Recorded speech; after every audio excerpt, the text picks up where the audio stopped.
El sermón de hoy se titula Sálvate creyendo en las profecías de Dios. Oye, no di el PowerPoint a los hermanos. Se me olvidó, perdón. Que tengo clase de inglés, después clase, esta es mi tercera vez que estoy la mañana de hoy. Ya llevo 3 o 4 horas de trabajo. Bueno, sálvate creyendo en las profecías de Dios. Sálvate creyendo en las profecías de Dios. Y este mensaje es para ti que estás de visita, que no conoces a Dios, pero también para nosotros los cristianos, que tenemos el trabajo de creer las profecías del Señor. Y ahí en Lucas 19, capítulo 19, versículo 41 al 44, dice la Biblia que cuando Jesús llegó cerca de la ciudad, al verla lloró sobre ella.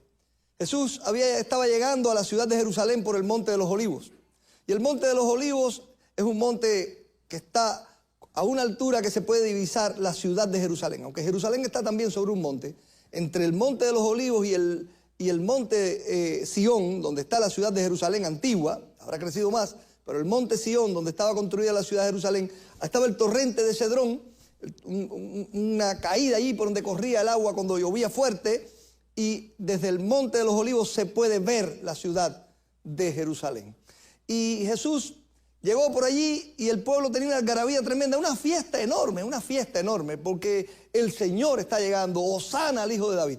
Y en medio de la algarabía, de la fiesta, de las risas, de las bendiciones, de los cantos, de Hosana, bendito el Rey que viene en el nombre del Señor, dice la Biblia que Jesús, cuando llegó y se acercó a la ciudad, lloró sobre ella, diciendo: oh, si también tú conocieses, a lo menos en este tu día, lo que es para tu paz. Mas ahora están encubiertos tus ojos, porque vendrán días sobre ti cuando tus enemigos te rodearán con vallado y te sitiarán y por todas partes te estrecharán y te derribarán a tierra y a tus hijos dentro de ti y no dejarán en ti piedra sobre piedra por cuanto no conociste el tiempo de tu visitación. Vamos a orar. Dios bueno, amante Padre, este sermón está delante de ti, oh Dios, tu palabra bendita. Y nosotros queremos que tú hables a tu pueblo hoy, oh Dios. Y tú quieres hablar. Que el Espíritu Santo tuyo, según tu promesa, obre en cada corazón hoy, oh Dios, para tu gloria. Y podamos comprender y vivir el mensaje de tu palabra. Te lo rogamos en Jesús, nuestro Salvador. Amén. Bueno, pues aquí está este momento en que Jesús llora sobre Jerusalén y él lamenta diciendo: oh, si también tú conocieses, al menos en este día, lo que es para tu paz. Mas ahora están encubiertos tus ojos. Y Jesús hace una profecía aquí. ¿Qué va a pasar? Vendrán días sobre ti, cuando tus enemigos te rodearán con vallado y te sitiarán por todas partes y te estrecharán y te derribarán a tierra. Está diciendo Jesús esto de Jerusalén. La ciudad sería rodeada por enemigos, sería cercada alrededor, sitiada. Una ciudad sitiada en la antigüedad era cuando una ciudad amurallada, venía un ejército y la rodeaba y trataba de rendirlos por hambre, por sed a la ciudad.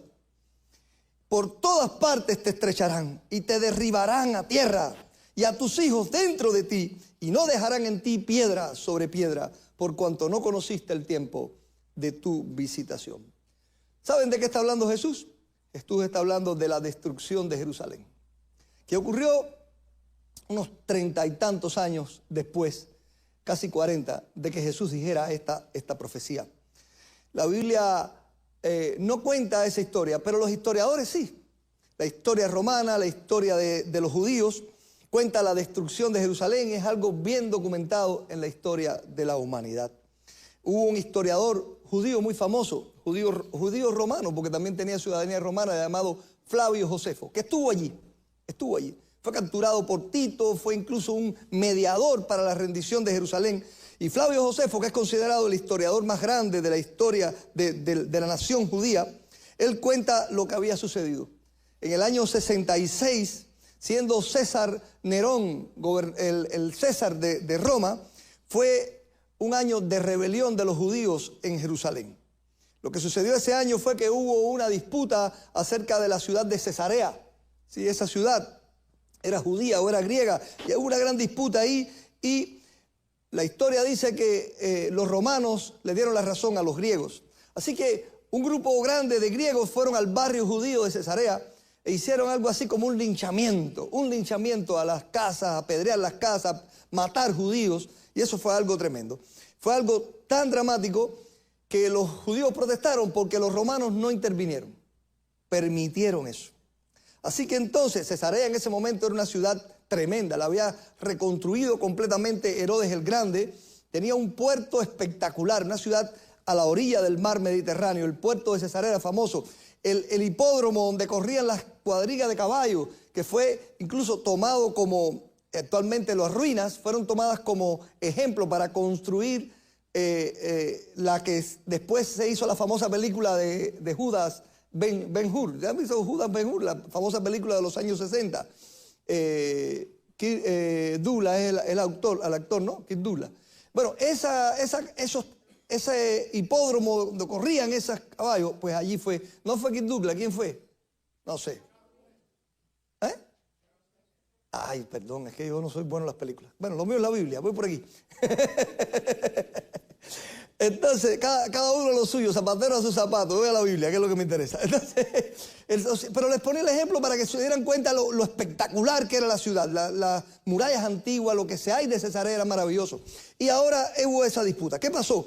Que entonces en Jerusalén sucedió algo tremendo, que el emperador había obligado casi a los sumos sacerdotes de aquel tiempo a ofrecer en el templo algún sacrificio de los que celebraban los judíos a favor del imperio romano y del César. Entonces el hijo del sumo sacerdote, que se llamaba Eleazar, hijo de Hananías, se negó a ofrecer todos esos sacrificios y llamó a la nación a rebelarse contra los romanos.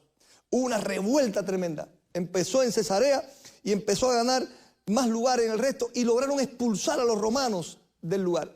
En la ciudad de Jerusalén, que estaba la fortaleza Antonia, el pueblo rodeó a los romanos y no los dejaba salir de allí.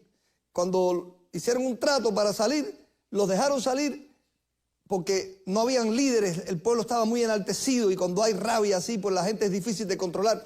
Hicieron un pacto para dejar salir a los romanos, pero cuando ellos salieron un grupo de personas se abalanzaron contra ellos y los asesinaron a casi todos. Dejaron solamente vivo al capitán y lo obligaron a convertirse al judaísmo, casi que obligado. Hubo una rebelión tremenda. Entonces, Nerón mandó a Vespasiano a combatir la rebelión en Judea. Pero la rebelión duró mucho, porque en ese mismo tiempo Nerón fallece. Saben que se suicidó, se nombra a Vespasiano emperador de Roma. Vespasiano abandona la contienda y regresa para ser nombrado emperador y entonces nombra a Tito, su sobrino o hijo adoptivo, para que fuera contra Jerusalén. Y todo eso en aquellos tiempos no era algo tan fácil, no era que tú movías un ejército en 3 días.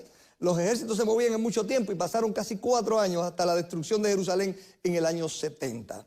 En el año 70 la ciudad fue sitiada por Tito. 5 meses duró el asedio de Jerusalén, 5 meses. 5 meses en que la ciudad fue cercada completamente por Tito. Tito trajo todas las legiones, las paró frente, hacía delante de ellos todo tipo de cosas para que los judíos que estaban sobre los muros vieran el poderío romano. Trajo catapultas, la gente empezó a sufrir hambre y sed dentro de la ciudad, mucha hambre. Le decía que Flavio Josefo fue usado. Flavio Josefo llevó un mensaje a los romanos, a la ciudad de Jerusalén, de los romanos, de Tito. Si ustedes se rinden, será perdonada la vida, tiene que volver a ser la ciudad conquistada por los romanos. Pero los judíos estaban sobre la creencia de que Dios los iba a ayudar, los celotes especialmente. Flavio Josefo cuenta que él trató de convencerlos, Dios no los va a ayudar porque Dios no está con esta rebelión. Claro, Flavio Josefo no era un sacerdote ni nada por el estilo, así que no logró convencer a los celotes. También habían tomado incluso la ciudad de Masada, que era una ciudad que estaba más en las montañas, y los judíos se sentían muy fuertes. Había más de 1 millón de personas dentro de la ciudad de Jerusalén y creían que podían defenderse de los romanos. Pero cuando el hambre apretó, algunas personas empezaron a salir de la ciudad buscando aunque sea hierbas para comer. Muchos fueron capturados por los romanos y los romanos empezaron a hacer crucificaciones masivas frente a la ciudad. La ciudad estaba rodeada de cruces, de personas que cada vez que alguien salía buscando qué comer, porque decía que me maten pero no me puedo morir, porque hubo hasta canibalismo dentro de la ciudad. Total, en el mes de septiembre, fue de abril a septiembre aproximadamente el sitio, Tito entró a la ciudad de Jerusalén. y la destruyó completa. Algo que normalmente nunca hacían los romanos. Los romanos conquistaban una ciudad, sometían a la gente, los obligaban a pagar impuestos, pero respetaban su religión, respetaban su ciudad, no entraban en eso. Pero esto fue diferente. Tito entendió que estos judíos que tenían una religión muy fuerte y se aferraban a ella, podían ser peligrosos, y Tito decidió destruir completamente la ciudad. Él dijo, no toquen el templo. No quería que destruyeran el templo. El templo era algo majestuoso y era algo maravilloso, pero no pudo controlar eso tampoco, y el templo también fue destruido. Quisieron entrar a robar porque había mucho oro, bronce, cosas valiosas. Entraron a robar, destruyeron piedra sobre piedra como Jesús había profetizado. La ciudad fue destruida completamente. Los romanos quisieron desarraigar completamente la idea de una ciudad judía, así que le llamaron, incluso le cambiaron el nombre, dejaron de llamarle Jerusalén para llamarle ciudad capitolina, y ya solo en ruinas la ciudad completamente destruida. Eso pasó como Cristo lo había dicho. Tito destruyó la ciudad. Ahora, ¿se han preguntado, ¿y los cristianos de Jerusalén? ¿Qué pasó con ellos? La iglesia de Jerusalén era la iglesia más grande de todas las iglesias de aquel tiempo. Ustedes recuerdan las conversiones masivas en Jerusalén. 5.000, 4.000, una iglesia enorme. Tenían su sede allí en el aposento alto, hablábamos hace una semana de eso, pero tenían varios lugares de reunión dentro de la ciudad de Jerusalén. La iglesia era enorme de grande. La iglesia era enorme de grande. Entonces tenemos que ir al historiador Eusebio. Eusebio es el primer gran historiador de la iglesia, Eusebio de Cesarea. No solamente Eusebio, también hay un pastor que fue pastor en Chipre, Epifanio de Salamina, que cuenta la historia de lo que pasó con los cristianos. Bueno, lo que sucedió fue lo siguiente. Los cristianos que conocían la profecía y que predicaban sobre ella, porque para el año 66 ya los 3 primeros evangelios sinópticos estaban escritos. Y los evangelios sinópticos no solamente contaban esto, también tenían Mateo capítulo 24. Mateo capítulo 24, Jesús habla de la destrucción del templo, de la destrucción de Jerusalén, y lo relaciona, lo vamos a ver ahora después, con la segunda venida de Cristo. Y los primeros cristianos creían que la venida de Cristo, la segunda venida, era algo que iba a suceder muy pronto. Muy pronto, eso estaba en su subconsciente. Recuerden las cartas de Pablo advirtiendo sobre estas cosas y cómo vendría Cristo y la venida de Cristo, cómo sería. Pero lo cierto es que los cristianos, cuando vieron lo que empezó a pasar en el año 66, la guerra, los rumores de guerra, como Jesús lo había profetizado, Jesús le dijo, y cuando oigan estas cosas, salid y huid a los montes, a las ciudades, a donde quiera. Tienen que irse. Y los cristianos lo hicieron. Eusebio cuenta que cuando los cristianos de Jerusalén vieron todo lo que estaba sucediendo, fueron advertidos por sus pastores de profecías del Señor acerca de la destrucción de Jerusalén, de la inminente destrucción, y les dijeron, tenemos que creer lo que el Señor ha dicho, tenemos que salir de Jerusalén. Ese hecho histórico es conocido como la huida a Pella. ¿Por qué? Porque se fueron a una ciudad de Decápolis llamada Pella, que está cerca del río Jordán, pasando el río Jordán al sur del lago Genesaret o del lago de Galilea. Si usted va a un mapa antiguo del tiempo de Jesús, se va a dar cuenta que del lado del Jordán, si nos paramos acá, del lado del Jordán al oeste está todas las ciudades de Israel, Jerusalén, todo Israel. Del lado este del Jordán habían 10 ciudades griegas llamadas diferentes nombres, pero conocidas como Decápolis, la zona de Decápolis. Entre ellas estaba, por ejemplo, la ciudad de Gadara, donde era el endemoniado gadareno. Eran varias ciudades. Damasco también estaba entre esas 10 ciudades, que fueron fundadas en el tiempo de Alejandro Magno, 300 años antes de Cristo. Alejandro, cuando iba invadiendo, iba fundando ciudades, él y sus generales. Algunas de esas ciudades las fundó Alejandro, otras sus generales, pero fueron ciudades habitadas por griegos. Y después en el tiempo de los romanos fueron ciudades importantes. Jesús se movió en la zona de Decápolis y hizo milagros allí. La única vez que salió de toda la parte de Israel, de la multiplicación de los panes y los peces, la hizo también en 2 lugares, en la zona de Galilea y en Decápolis. Bueno, lo que quiero que entiendan es que los cristianos creyeron la profecía y salieron de Jerusalén y se fueron a Pella, porque era una ciudad que para ellos podía ser buena. Una ciudad que está allí muy cerca de lo que actualmente es Amán, la capital de Jordania, y que Amán anteriormente se llamaba Filadelfia. Lo cierto es que los cristianos se salvaron. ¿Y saben por qué se salvaron? Aunque hay una teoría de la conspiración, que desde la conspiración, que surgió en el año 1960 por ahí, que nadie le ha hecho caso, de que dice que los cristianos se quedaron en Jerusalén con los celotes para luchar. Pero es algo muy, muy improbable y que no tiene ninguna prueba por ningún lado, porque de hecho, el único celote que tuvieron contacto los cristianos fuertemente, hubo dos celotes, pero uno se convirtió completamente Simón, pero Judas Iscariote fue un traidor. Así que los cristianos no tenían relación con los celotes eran rebeldes. Los cristianos creyeron la profecía y se salvaron. Ahora, esa misma profecía, Jesús la relacionó todo el tiempo con la profecía de la segunda venida de Él. Como les decía, en el Evangelio de Mateo, capítulo 24, incluso desde el 23 ya 37, Jesús dice, estando ya en la ciudad, después que Jesús hace la entrada triunfal, después ya estando dentro de la ciudad, en esos mismos días, en esos 7 días que pasaron, no 7, sí 7, entre la entrada triunfal y la resurrección, Jesús lamenta, y dice allí, Mateo 23, 37, Jerusalén, Jerusalén, que matas a los profetas, que apedreas a los que son enviados. ¿Cuántas veces quise juntar a tus hijos, como la gallina junta sus polluelos debajo de tus alas y no quisiste? He aquí, vuestra casa os es dejada desierta. Porque os digo desde ahora que no veréis hasta que digáis, bendito el que viene en el nombre del Señor. Cuando Jesús salió del templo y se iba, se acercaron sus discípulos para mostrar los edificios del templo.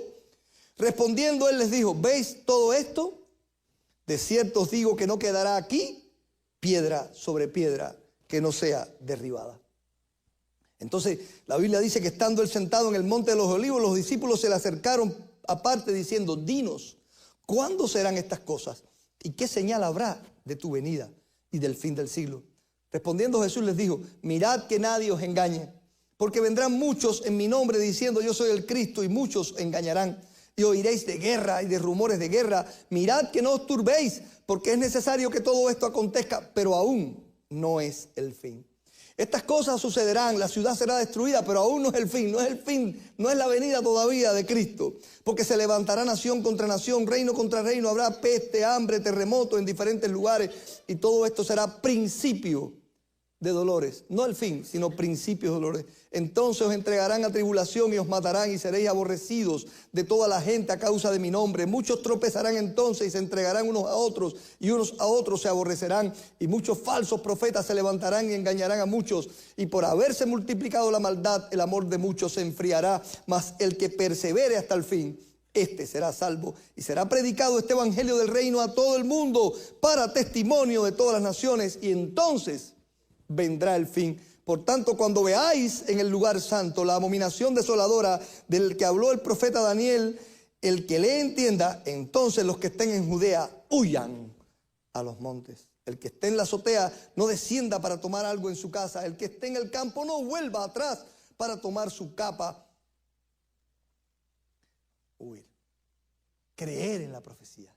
Jesús está enseñando esa verdad. Y voy a volver al texto que leíamos al principio. Y quiero que tú empieces a preguntarte sobre tu necesidad de creer. Y quiero decirte que tu futuro de paz, Jesús dice, si conocieras hoy, al menos en este día, lo que es para tu paz, tu futuro de paz depende totalmente de que tú creas la profecía del Señor, de su segunda venida y del fin y destrucción de este mundo. Como mismo los cristianos creyeron que Jesús enseñaba que la ciudad sería destruida. Y quiero decirle que eso no fue muy fácil para los cristianos creerlo, porque para un judío la ciudad de Jerusalén era la ciudad de Dios, que jamás podía ser destruida, que jamás podía ser quebrantada. El templo de Dios jamás podría ser tocado. Eso creían ellos incluso en los tiempos antiguos y seguían con esa creencia. Seguían creyendo y creyeron hasta el fin que Tito los destruyó, de que jamás podrían los paganos tomar la casa y la ciudad de Dios. Tu futuro de paz depende de vivir creyendo las profecías de Dios. Y hay 3 preguntas que te voy a hacer y que Jesús de alguna manera nos deja aquí. La primera de ellas es, ¿conoces lo que es para tu paz o están encubiertos tus ojos? ¿Conoces lo que es para tu paz o están encubiertos tus ojos?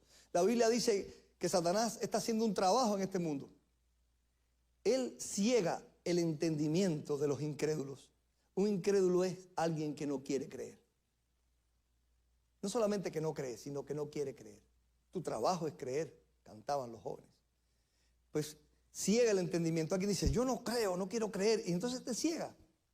Y tú no te resplandece la luz del evangelio. Tú estás encubierto en tus ojos y no puedes descubrir lo que es para tu paz. Pero Jesús dice, oh, si también tú conocieres al menos en este día lo que es para tu paz. Mas ahora están encubiertos tus ojos. Jesús dice, esta ciudad tiene los ojos encubiertos. Y tú los tienes encubiertos. Tú puedes conocer hoy lo que es para tu paz. Por miles de años, Dios envió uno y otro profeta a Jerusalén. La historia dice que muy pocas personas creyeron a los profetas. La mayoría de las personas aborrecieron, mataron a los profetas. Porque el mensaje del profeta no era un mensaje muy cómodo que decir. Es como que tú quieres apedrear a tu médico cuando te dice, oye, tienes una enfermedad mala. Y como si el médico fuera el culpable de tu enfermedad. El médico lo único que hace es decirte lo que tienes. La enfermedad la tienes tú. Pero a veces hay personas que no quieren ir ni al médico para no saber la enfermedad que tienen. Como si no saberlo les curara. Y hay una realidad de este mundo. El profeta no es alguien que anuncia una fatalidad para tu vida. Es alguien que te dice lo que va a pasar. De alguna manera, todos los hombres nos gustaría saber lo que va a pasar para tomar una decisión correcta. Si yo ahora cuando salgo en mi carro voy a tener un accidente de afuera y alguien me profetizara y me dijera, oye, no salgas porque vas a tener un accidente porque me ha sido revelado. Oye, me salvaría. Si el Señor te dice, va a suceder esto y esto es lo que tienes que hacer, te salvaría. Si el Señor le dijo a los cristianos, va a ser destruida la ciudad. Y cuando oigan los rumores de guerra y cuando empiezan a suceder estas cosas, huyan. Y si están en el campo, no regresen a la casa a buscar nada, porque si regresas te cogió el cerco. Y si tú estás en la ciudad, sale a los montes. Los cristianos creyeron y se salvaron.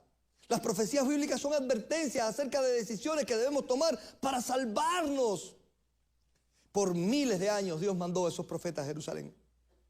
Y Jesús dice después en la parábola de los labradores malvados en Lucas 20, que esta vez mandó a su propio hijo.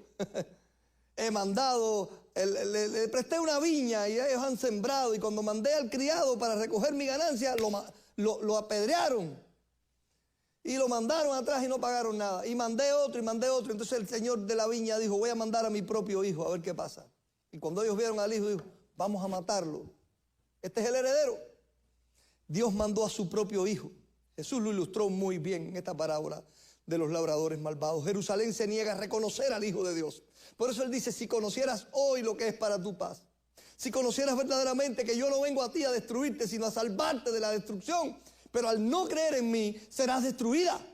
Serás destruida. ¿Y qué pasará cuando seas destruida? La ciudad de Jerusalén mató a los profetas, hermano.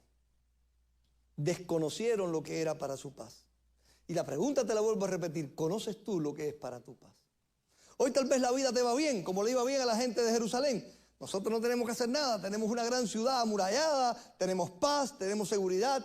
Los fariseos, los judíos, eran tan orgullosos que incluso padeciendo decían que estaban bien. Le dijeron a Jesús, jamás hemos sido esclavos de nadie.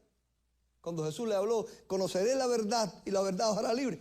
Nosotros estamos bien, nosotros no necesitamos nada.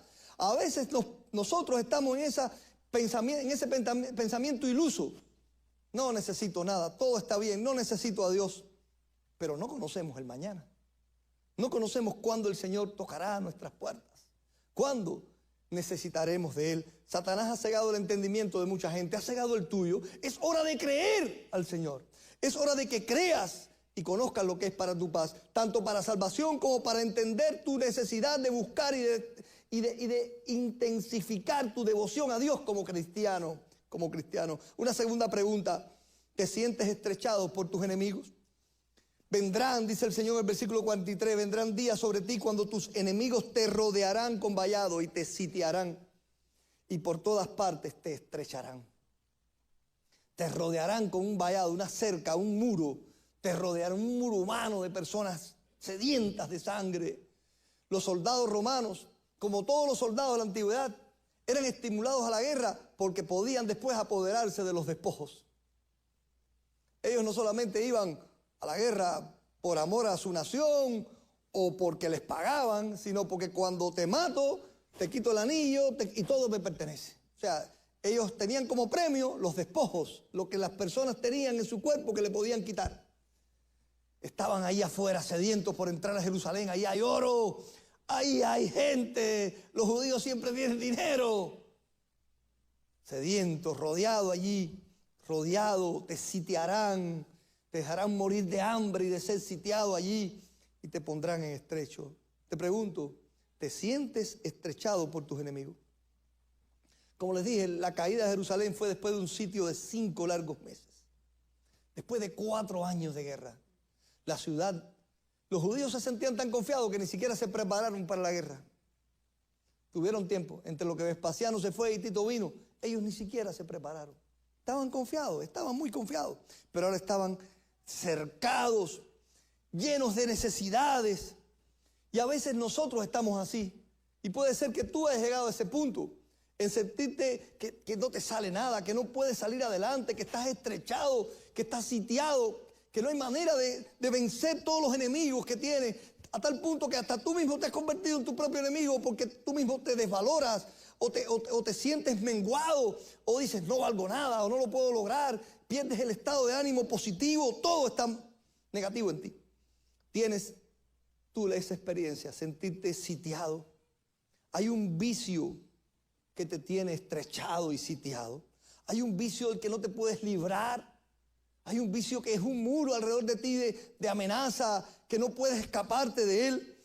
Hay una mala decisión del pasado que te ata hoy a un compromiso insano y te daña.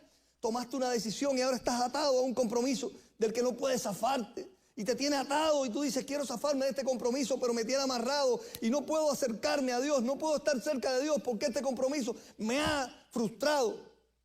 Me ha frustrado. Te sientes cercado. Una deuda que adquiriste por un error o por un deseo de lograr algo y de pronto esa deuda es una carga sobre ti que te tiene sitiado, que te tiene estrechado, que tú no puedes y sientes que no tienes fuerza para salir. Una enfermedad de la que no tienes el control y te sientes estrechado por todas partes y caramba, y no salgo de esta para entrar en otra y un problema tras otro, un pecado que no puedes quitar de ti, un pecado que tú sabes allá adentro que lo tienes, que tal vez otros no lo sepan, pero tú en tu corazón tú dices, Señor, perdóname, yo no quiero hacerlo más y vuelves a caer en el mismo pecado que te aleja de Dios. Yo no sé qué es lo que te estrecha, pero sal de la ciudad destruida, hermano, y huye a los montes, al refugio de Cristo. ¿Saben? Si bien la ciudad sitiada por Tito, los cristianos huyeron antes, si algún cristiano se quedó, ¿qué hubiera pasado con él? Aunque la ilustración es física, espiritualmente hay más ventajas. La Biblia dice, venid a mí los que estéis trabajados y cargados. ¿Y qué dice? Y yo os haré descansar. Venid a mí los que estáis sitiados, porque el Señor puede hacer un milagro en tu vida. El Señor te puede ayudar a vencer esa enfermedad o a atravesarla con poder y gloria o a morir con dignidad, ir a su presencia si hay que hacerlo. Pero te va a dar la victoria sobre la enfermedad, te va a dar la victoria sobre el pecado, sobre la decisión equivocada, sobre la deuda, sobre todas esas cosas. El Señor te va a hacer victorioso, te va a ayudar. Es su promesa, yo la creo, hermano. Yo la creo. Cuando el Señor nos perdona nuestros pecados pasados, no solamente se olvida de ellos, nos ayuda a solucionar lo que quedó, que es una carga para nosotros en el presente. Y yo lo experimenté en mi conversión. Habían cosas que yo no podía solucionar de mi pasado. Y Él me dijo, tranquilo, que con paciencia la vamos a lograr tú y yo. Lo vamos a lograr tú y yo. No es que no va a llevar sacrificio nuestro, pero no vamos a estar solos en nuestra batalla. Venid a mí, dice el Señor, yo estoy contigo, yo te voy a ayudar, yo voy a estar a tu lado, no importa cuán sitiado tú estés. Si te sientes sitiado y estrechado por tus enemigos, hay un Dios poderoso que te puede sacar adelante. Sacar adelante. Edgar Guest escribió un poema que se llama El Corchito. Ya no me lo sé casi de memoria, tengo que aprendérmelo, lo tengo, pero se me olvida a veces. Dice que un corchito flotaba en el mar. ¿Sabe el corchito de la botella, no? Y lo vio una gran ballena. Y dijo, ¿qué hace este corchito ahí? Y lo azotó con su enorme cola. ¡Ah! Y lo hundió y el corchito se hundió, se revolcó y ¡pum! Volvió a flotar.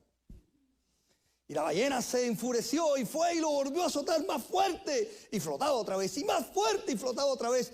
Y el corchito le dijo, puedes azotarme todo lo que quieras con tu enorme cola, pero volveré a flotar, porque es mi naturaleza.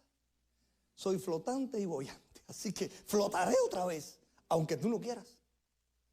El cristiano es ese corchito. El cristiano tiene una propiedad que el Señor le da, que siempre sale a flote. Siempre te podrá azotar la ballena, tú podrás hundirte por un tiempo, tal vez tengas que aguantar respiración, pero volverás a flotar porque Dios te va a hacer una persona diferente. Te cambia la naturaleza del que se hundía pesadamente, del plomo que se hundía, al corchito que flota. Porque es Dios quien lo hace, hermano, es Dios quien lo hace. Si te sientes estrechado, Dios quiere ayudarte. Tercera pregunta, ¿conoces el tiempo de tu visitación? El Señor dice en el versículo 44, te derribarán a tierra y tus hijos dentro de ti. Así fue, hermano. Mataron a casi 1 millón de judíos los romanos. Cuando los romanos entraron en Jerusalén dijeron, maten a todos, las mujeres embarazadas, los viejos, los niños, todos. Gente asesinada por todos lados, cuerpos por todo lugar. No dejarán en ti piedra sobre piedra por cuanto ¿qué? No conociste el tiempo de tu visitación. ¿Cuál es el tiempo? ¿Cuál es el tiempo de Dios? Segunda de Corintios 6, 2 o 1, 2, dice, ahora es el tiempo. Hoy es el día de salvación. Ahora es el tiempo. Este momento es el tiempo de tu visitación. El Señor ahora mismo está visitándote a ti. Por esta predicación, el Señor está ahora aquí en este lugar. Jesucristo está aquí en este lugar. Y por esta predicación está ahora haciendo así en la puerta de tu corazón. Estoy llamando tu corazón. Está diciendo, ahora estoy aquí. ¿Me vas a recibir o me vas a dejar? Ahora está aquí diciéndote a ti, cristiano, ¿vas a creer mi profecía o no la vas a creer? ¿Vas a creer que soy el poderoso Dios que te bendice, el que te levanta, el que te fortalece o no me vas a creer? ¿Vas a creerme que yo soy un Dios que volverá por la iglesia o no me vas a creer? ¿Vas a tener las lámparas apagadas o encendidas cuando yo vuelva? ¿Velarás o dormirás? El Señor está ahora mismo aquí.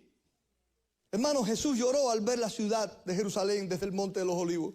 Oh, si hoy conocieras. ¿Por qué lloró Jesús?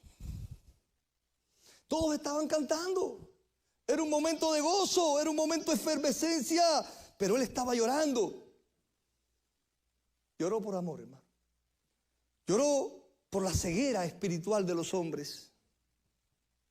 Lloró porque vio que ellos no le conocerían ese día.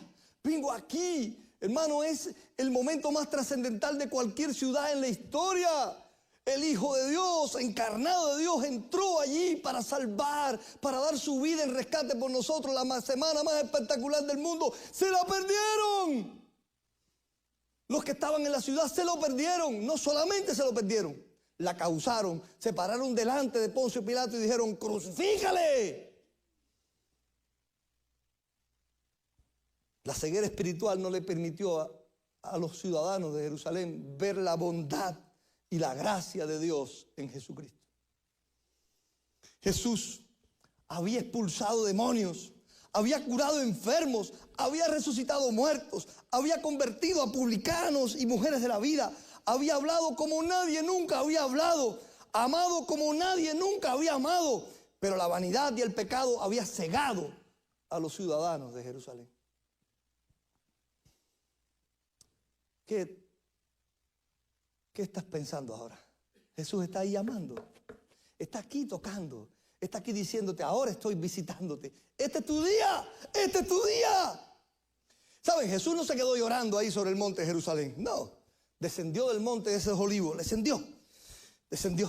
La gente estaba alabándolo allí, reconociéndolo espiritualmente como Lozana, el hijo de David. Mejor me quedo aquí, voy a entrar a esa ciudad que me va a matar. Pues no, entró. ¿Por qué entró? Entró para ser muerto, para salvar a la ciudad de Jerusalén.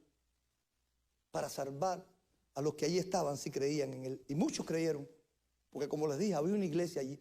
Pero más que esos no creyeron. aún sabiendo que muchos no le creerían y que solo un remanente pequeño lo haría, Jesús entró por ese remanente, por toda la ciudad, pero lloró por los que no creerían. Jesús está aquí tocando. Pero yo me imagino también al Señor ahora mirando a todos aquí como yo estoy mirando, que puedo ver a todos, conociendo algo que yo no conozco, conociendo que algunos tienen sus ojos cerrados, sus oídos tapados. ¿Y sabe qué está diciendo el Señor cuando te ve así? Está llorando por ti, porque te ama. Jesús está mirándote ahora desde su monte santo y llora por los que aquí dentro hoy no le conocerán. Y dice, oh, si conocieras hoy, aunque sea este día, lo que es para tu paz. Pero tú estás encubierto tus ojos. ¡Abre tus ojos ya! ¡Acéptalo ya! Hoy Jesús está aquí por el Espíritu Santo, enviado del Padre para tocar corazones, para convencer de pecado, de justicia y de juicio. Él está obrando ahora, desconocerás el tiempo. Es ahora, este es el día de tu salvación. ¿Saben? ¿Creen ustedes que los cristianos solo huyeron y ya? ¿O piensan que también predicaron? ¿Se han hecho esa pregunta? Yo estoy convencido que anduvieron las calles de Jerusalén. Eso era lo que hacían siempre. Eso fueron enseñados. Ellos estaban predicando al Jesús que es el de la cruz. Ellos estaban enseñando que Jesús había resucitado. La predicación del Nuevo Testamento se basó mucho más en la resurrección del Señor y en su muerte en la cruz. Ese era el mensaje. Cristo murió por ti. Cristo ha cargado el pecado y Él ha resucitado y se sentó a la diestra del Padre. Ese era el mensaje. Pero cuando vieron las señales y vieron Jerusalén será destruida, tenemos que salir. Yo estoy convencido que en esos añitos ellos anduvieron las calles diciendo a las personas, mira lo que hemos estado anunciando. Jesús dijo que va a venir, va a ser destruida, salgan. Por la historia sabemos que la iglesia salió, un pequeño remanente, pero que 1 millón no salió, se quedó allí. Ellos estuvieron predicando, como les dije, ya tenían el Nuevo Testamento, ya tenían los evangelios sinópticos, ya tenían la profecía de Jesús escrita, no solamente oral, no solamente. Imagínense esa escena, los cristianos predicando en las calles. Yo me imagino esa escena como a Noé anunciándole a la gente de su generación, vendrá un diluvio y he construido esta arca, entren y sálvense. Pero la Biblia dice que solo 8 montaron en el arca, solo 8, porque los demás no creyeron. Estás loco, eres un loco. ¿Me estás mirando como un loco hoy? Un día Pablo predicó el evangelio al rey Agripa y le dijo, tú estás loco, Pablo, las muchas letras te vuelven loco.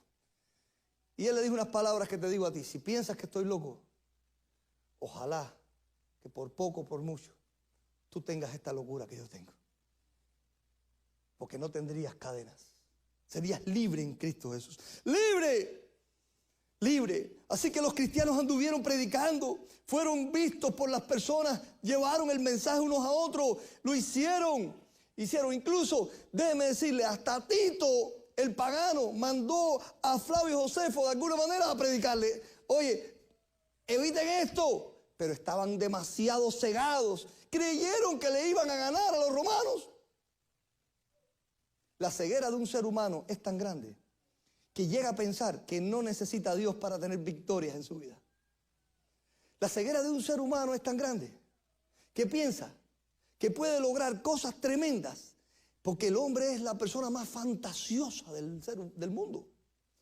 Nosotros somos fantasiosos tremendamente. Creamos nuestras propias fantasías de triunfo y de grandeza. Si todos fueran tan grandes como lo son en sus pensamientos, estaríamos llenos de millonarios aquí y llenos de gente con cosas tremendas, porque el hombre fantasea mucho. Y la persona que vive de esas fantasías, en los dibujos animados se pinta la fantasía como una burbujita aquí que pasa un viento, se la lleva. Hay un poeta, caramba, que yo estudio poesía hoy, y no me acuerdo de él. Hay un poeta latinoamericano, Gutiérrez, que él dice acerca de la fantasía humana, dice, yo de pronto me vi en una carroza romana. ¿Y qué? No tenía caballos, era César y Pompeyo uncido al carro y yo los azotaba con con el látigo y me llevaban cabalgando y de pronto subí por las montañas y volé por los aires y de pronto me caí de la cama y me desperté y dije, oh, así son las vanidades de la vida. Sueño imposible. Estaba durmiendo. Estaba durmiendo. Ciertamente el mundo no conoce lo que es para su paz. No conocen el tiempo de su salvación. Ellos ahora disfrutan del gozo de este mundo que los lleva a la perdición. Están bailando como en el jet set en República Dominicana. Están disfrutando, bailando con la música y el techo se les viene arriba. Y no lo saben. Y no lo saben. Pero saben que he visto unos videitos, y usted lo ha visto también, que los empleados estaban limpiando el piso porque habían caído del techo. Pedacitos de techo. Allí estaba cayendo pedacitos de techo por la vibración. Pero seguro estaban igual que los fanáticos de la Bombonera allá en Argentina. Yo te creo que un día el estadio de la Bombonera se va a hundir. ¿Han visto eso alguna vez? Cuando los fanáticos empiezan a saltar en el estadio, los empates hacen así, de las gradas. ¿Qué catástrofe será, hermano? Que Dios no lo permita. ¿Y dónde está la gente que cuida eso? Pero ahí estaban en el jet set, así se dice, jet set, bailando con Ruby. Y el techo se les venía arriba, pero ellos estaban gozando. Así está la gente, y puede ser que tú también, que no tienes ningún temor del porvenir, que sencillamente crees que la vida no hay que tener temor. No, yo tampoco tengo temor. Del temor me libró el Señor, porque mi vida está asegurada en Cristo Jesús. ¿La tuya también? A la gloria sea Dios. ¿Qué vas a hacer tú? El mundo goza. Cree neciamente que sus acciones no tendrán consecuencias, que se saldrán con la suya y que no tendrán que dar cuentas a Dios. Pero aquí está la profecía del Señor. Vendré y este mundo será destruido. ¿Qué vas a hacer? Bendito el que cree, hermano. Bendito el que cree con firmeza en las profecías reveladas por Dios en su palabra. Así como cree en su Hijo, usted tiene que esperar que Él obrará conforme a su verdad. Las profecías son las promesas de Dios hechas, que todas son sí y son amén en Cristo Jesús. Jesús llora por ti. Él te ve desde su altura. Él conoce tu pasado y tu porvenir. Él sabe lo que es para tu paz. Apocalipsis capítulo 3. Tiene una carta. Hay 7 cartas en el Apocalipsis. A 7 iglesias. Tiene una carta a una iglesia que está en la ciudad de Filadelfia. Cuanto comentario leo, cuanto he investigado en internet estos días, para todo el mundo esa Filadelfia es la Filadelfia de Asia Menor. Una ciudad que estaba cercana a otras de las ciudades que aquí se mencionan como Sardi, Pérgamo, Éfeso, Esmirna y demás. Todos dan por sentado que se refiere a esa Filadelfia. Pero yo he estado con una idea loca en mi mente hace tiempo. ¿Y si no es esa Filadelfia? Porque en el tiempo de Jesús en el tiempo del Nuevo Testamento habían 2 Filadelfias. La Filadelfia de Asia Menor, en Grecia, esa zona ahí de cerca de Grecia, lo que es actualmente Turquía, y la Filadelfia, ciudad de Decápolis, que anteriormente había sido la capital de Amón, Amón, y que hoy es la capital de Jordania, Amán. Y saben, me he preguntado, ¿será Amán? ¿Será aquella otra Filadelfia? Estuve investigando algunas cosas. Y por ejemplo, en el tiempo del Apocalipsis, la ciudad de Filadelfia de Asia Menor no se llamaba Filadelfia ya. Desde el año 17, la ciudad de Filadelfia se llamaba así porque la había fundado un famoso rey, Attalus. Attalus II fundó la ciudad. Attalus era un hombre que tenía un hermano al que amaba mucho. Y cuando nombró la ciudad le llamó Filadelfia, es decir, amor filial, amor a su hermano. Amor a su hermano. No estoy hablando de Filadelfia en Pensilvania, estoy hablando de Filadelfia. Esa Filadelfia en Pensilvania le debe el nombre a este capítulo de la Biblia. Ahora, lo interesante es que en el año 17 después de Cristo, o sea, antes de que empezara el ministerio de Cristo, hubo un gran terremoto en Filadelfia. En esa Filadelfia hubo un gran terremoto. Y el emperador Tiberio César tuvo mucha bondad, igual que con Sardis, y reconstruyó la ciudad. Y aquellas personas decidieron cambiarle el nombre.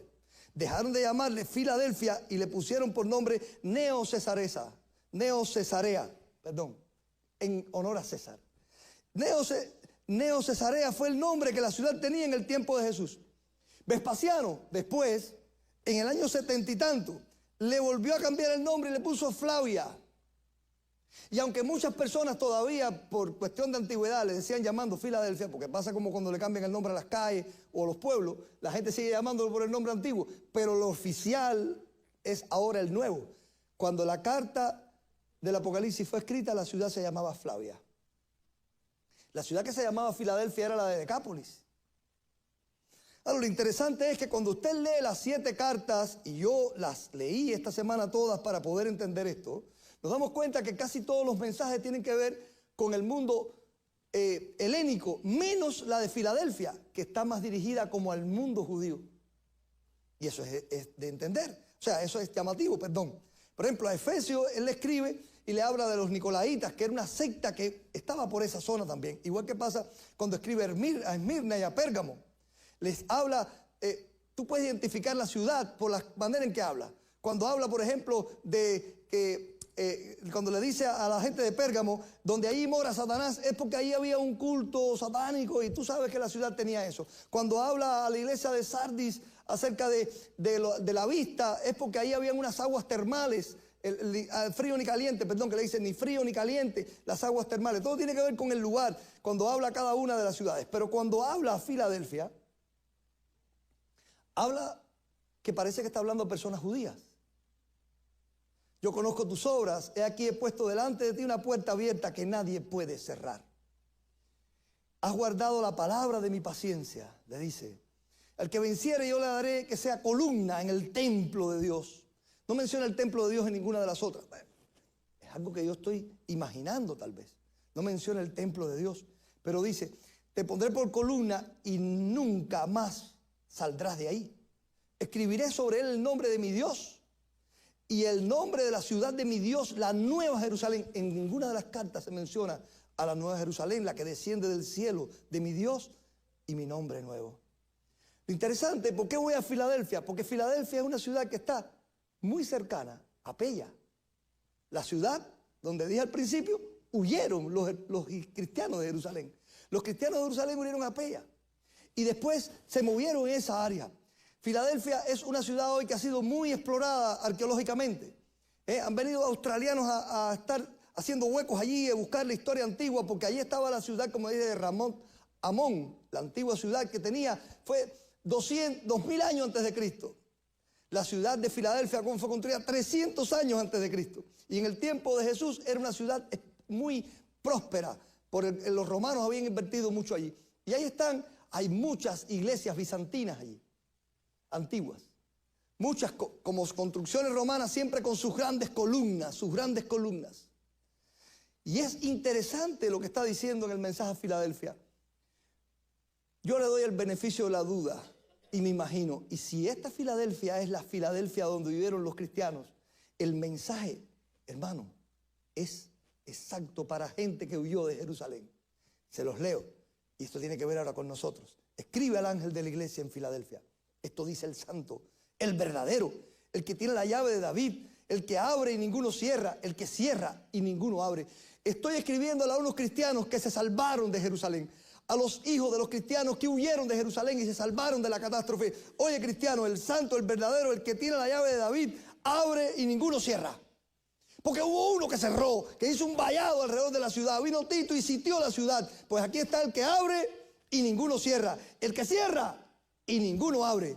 Yo conozco tus obras, aquí he puesto delante de ti una puerta abierta que nadie puede cerrar, porque vino un hombre llamado Tito y cerró tus puertas de la ciudad. Y te sitió dentro y te mató dentro, pero ustedes se salvaron porque yo tengo el poder de poner delante de ti una puerta abierta que nadie puede cerrar. Si tú crees en Cristo, si tú crees en tu profecía, puede haber una profecía de que este mundo será destruido, pero delante de ti una puerta abierta para escapar que nadie puede cerrar. Así que he aquí que yo tengo a la sinagoga de Satanás, a los que dicen ser judíos y no lo son. Allí había una sinagoga de gente que estaba helenizando en aquel lugar. Y entonces dice, por cuanto has guardado mi palabra y mi paciencia, porque tú has sido una iglesia que tuviste que ser paciente viendo la destrucción, has guardado la hora de la prueba, tú te guardaste en la hora de la prueba. y ha venido a ser, y ha venido sobre el mundo entero, que ha venido sobre el mundo entero, la prueba que ha venido sobre el mundo entero para probar a los que moran sobre la tierra. Y de pronto le dice, he aquí vengo pronto, retén lo que tienes hasta que ninguno tome tu corona. Y al que venciere, iglesia, imagínense que el mensaje verdaderamente es a la Filadelfia, donde están los cristianos que se salvaron de Jerusalén. Y le dice, al que venciere, yo le haré columna en el templo de mi Dios. El templo fue destruido allá, pero eso no era el templo. El templo ahora es el templo de mi Dios. Y nunca saldrás de allí. De este lugar no vas a tener que irte. Del templo que yo construiré, tú no vas a tener que huir. Este no será destruido. Escribiré sobre él el nombre de mi Dios y el nombre de la ciudad de mi Dios, la nueva Jerusalén. Tú saliste de la Jerusalén destruida, yo haré una nueva Jerusalén, la cual desciende del cielo de mi Dios, y mi nombre nuevo. El que tiene oídos, oiga lo que el Señor dice a la iglesia. Bueno, históricamente yo pudiera darle el beneficio de la duda y creer que esta Filadelfia y la carta parece como dirigida a cristianos que tuvieron que huir de Jerusalén, que vieron la ciudad destruida y que vieron el templo destruido. Pero pudiera estar equivocado. Y la Biblia no especifica cuál Filadelfia fue escrita la carta. Pero hay una cosa en la que no estoy equivocado. Esta carta no solamente fue escrita para la gente de Filadelfia. Fue escrita para el mundo entero. Así que ya vivieran en la Filadelfia de Asia Menor o en la de Decápolis, el mensaje fue para todos. Y este mensaje es para ti hoy. Y este mensaje dice, yo conozco quién eres tú, dice el Señor. Y conozco tus obras. Y he puesto delante de ti una puerta abierta. He puesto delante de ti una puerta abierta que nadie puede cerrar. ¿Entrarás? Conoces lo que es para tu paz. Está encubierto tus ojos y no puedes ver esa puerta. O conoces que esa es la puerta. Te sientes estrechado por los enemigos. Hay una puerta abierta delante de ti, que es el Señor Jesús. Y Él vino ahora aquí a este lugar y llora por ti y quiere que tú te entregues a Él. Este es el tiempo de tu visitación. Y si tú vencieres en esto, dice el Señor, no importa la profecía que venga del fin de este mundo, no importa lo que pase aquí, no importa lo que venga, tú nunca más saldrás del templo de tu Dios. Nadie te podrá arrancar la salvación que Él te da. Nadie te podrá aniquilar en este mundo. Tú serás levantado y llevado al reino de Dios. Y tú verás la nueva Jerusalén descender del cielo. Y tú habitarás allí en las calles de oro y en el mar de cristal junto a tu Señor. Es tiempo de creer. Voy a orar por ti. Y quiero hacer un llamado, así que oremos todos. Señor, este es tu lugar y tú eres rey, Señor, en este lugar. Aquí estamos los corazones que tú salvarás y los que creeremos en tus profecías para seguridad de nuestras vidas. En el nombre de Jesús. Amén. Si quieres entrar por la puerta, si quieres conocer hoy lo que es para tu paz, si quieres salvarte de lo que te estrecha, si quieres conocer la vida en Cristo, la nueva Jerusalén, si quieres ser columna en el templo de tu Dios, no resistas más al Espíritu Santo. Ora y pide perdón y vuélvete al Señor. Vamos a orar. Ora tú ahí en tu mente y tu corazón, que Dios lo escucha. Dile, Señor, yo quiero conocerte hoy. Mi paz.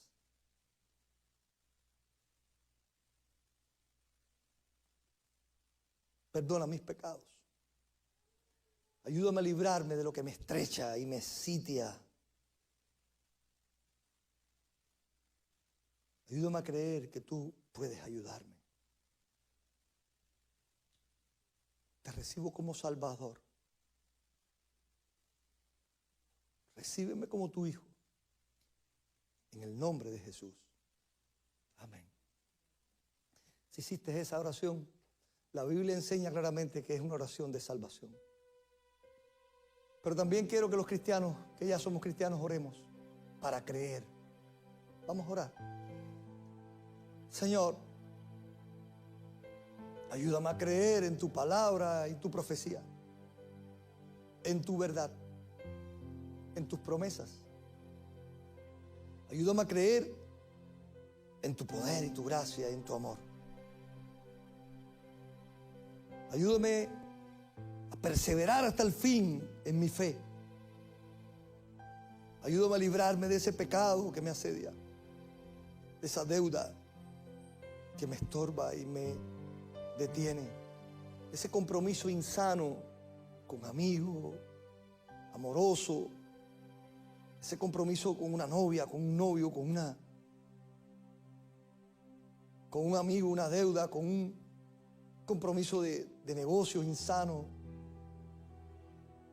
que puede destruir mi futuro.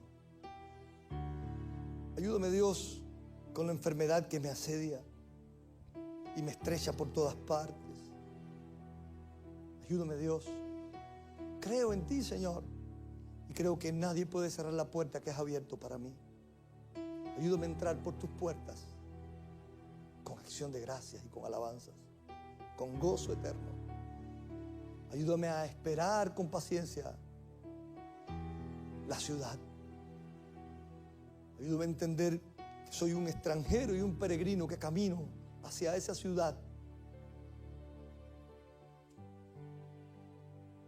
Perdóname y ayúdame. En el nombre de Jesús. Amén.